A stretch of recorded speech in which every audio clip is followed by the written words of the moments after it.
So guys, ganito mag-check ng bad na stator.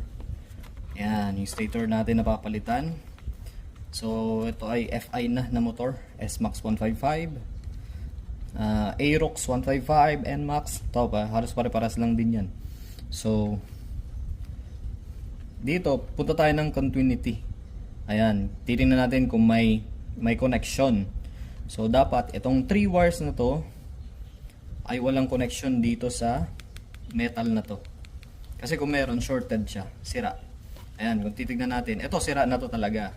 So papakita ko lang sa inyo na shorted talaga siya. So dito isang probe.